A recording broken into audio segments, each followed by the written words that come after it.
Are you the person in the room who is always burping, even after light meals?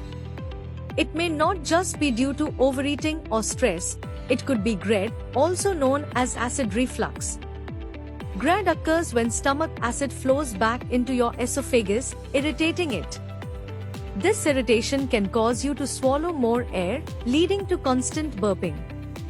It's your body's way of coping with discomfort. Here's a simple remedy. Take 1 cup of warm water, add 1 teaspoon of lemon juice and a pinch of ginger powder, and sip this slowly in the morning. It can help with digestion and reduce gas. If your burping continues or if you experience other symptoms such as chest pain or discomfort, it's important not to ignore it. Consult a doctor. Want to know how Ayurveda can help cure GERD? Contact us today.